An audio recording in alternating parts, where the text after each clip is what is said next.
An oil tycoon who happens to be a major donor to the University of Oklahoma has decided that he wants the university itself to fire some scientists. Well, why would you have some scientists fired? Well, apparently these scientists have been studying the link between hydraulic fracturing and earthquakes in the state of Oklahoma. Now, if you didn't realize, recently there's been a huge increase in the number of seismic events in Oklahoma related to hydraulic fracturing, which of course is the process of getting fuel, natural gas from shale rocks underneath the earth, and they use a special way of getting it. They inject lots of water and chemicals in order to break up the rock and get the natural gas to the surface. They inject a chemical cocktail, Jeff, and they don't need to disclose what's in that cocktail, even though it's getting into water supplies. Yes, and that is one of the dangers, as well as earthquakes. Now, this CEO, this oil tycoon, and this is according to Bloomberg Business News, CEO Harold Hamm met with the dean of the University of Oklahoma, Larry Grillot, Grillot, whatever, and expressed his dismay with some of the work being done in the school of the Oklahoma University's Geological Survey. In this email, he says, Mr. Hamm is very upset at some of the earthquake reporting to the point that he would like to see OGF staff dismissed. And this is Grillot writing to Dammy Hilliard, University Vice President for External Relations and Planning. So here's this rich guy who's tied into fracking saying, I don't like the research you're doing. You should fire these guys because I made a substantial donation to your college. Yeah, and I like the fact that this is getting some play. I mean, I believe that this article was from Think Progress, right? Yes. I mean, this is nothing new, and this is coming from someone, as you know, Jeff, we've talked about, I used to live in Pennsylvania. That's a state that's also very heavily affected by fracking. And, I mean, Penn State University, which is an institution that I'm not a huge fan of for many reasons, but one of the reasons, too, is that, I mean, they were pretty much bought out by the oil industry, and they were downplaying a lot of the stuff going on in regards to fracking.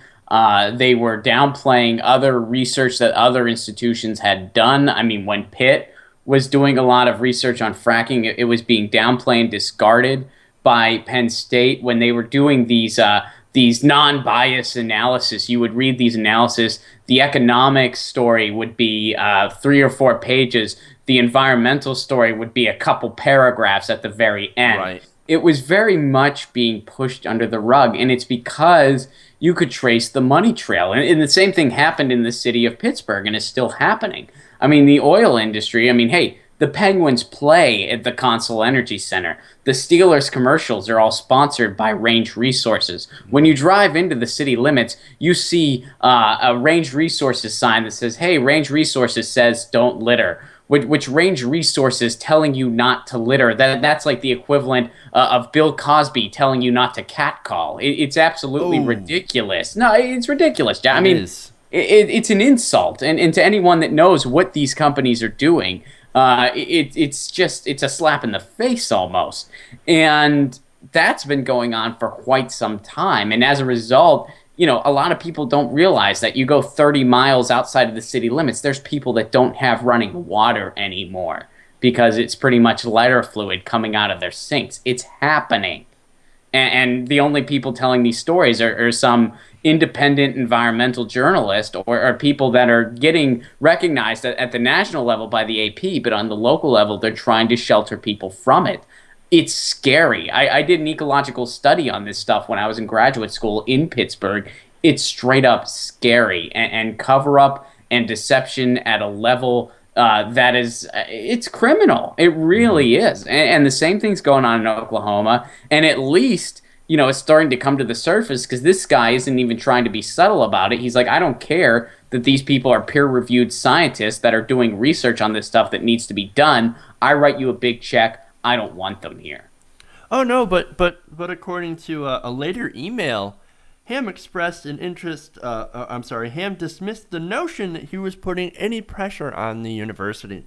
He says, "Well, I'm very approachable, and I don't think I'm intimidating. I don't try to push anybody around, except when you try to pressure a university that you've donated heavily to stop doing research that makes your company look bad, your Yeah, industry look bad." yeah, well, that guy needs to evaluate the way he deals with people. When you're going to a institution of higher learning, or it's supposed to be anyway. I mean, there's a lot of problems in academia right now. That's a different topic for a different day. But Sure. when you're going into those institutions, telling them to fire personnel that you have no business telling them to fire, that you don't even know what they're all about or what they're doing, and you don't have the credentials that they do, yeah, that's an overstep. That's intimidating. That's being a bully with your checkbook. Right, and look, and it's good news that the university has pushed back on this and said, look, we're not going to do anything. Right now, the OGS is going to stay here in the university, regardless of what you're saying. So it's good to see that this university so far isn't bound to that pressure, but you never know. There could be a different story 2 days from now, 2 weeks from now. When you have so much influence with your checkbook, it's really hard to kind of push back against that, especially if you're cash starved. And I'm not saying Oklahoma University is cash starved, but the way we've been cutting federal funding to colleges and universities, I wouldn't be surprised if they were.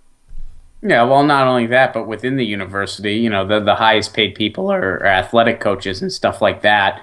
And, the people getting tenure are the people that aren't going to rock any boats or do any research that's actually going to have a larger effect. And quite frankly, it's on the university too. I mean, these people in Oklahoma doing this research, it's on them to also go out and go to the press and spread the word, and not just, don't just publish in an academic journal, stay in your little safe haven for a bunch of work that's just going to be read by your peers and then disappear into the ethers and show up in some student's bibliography somewhere where they're not even citing it properly. You need to actually say, hey, this is what's going on. Right. And I think a lot of the scientific community and a lot of the academic scientific community has failed us on that measure, not just at the University of Oklahoma, but elsewhere. And I think the reason for that is because of financial pressure from these special interest groups, basically the oil and gas industry.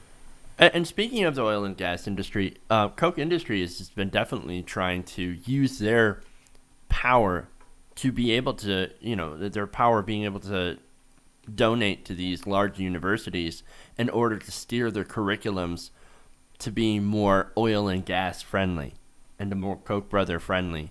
So we're seeing that even now at the university level, trying to change the curriculum, change the education to fit a political and economic agenda.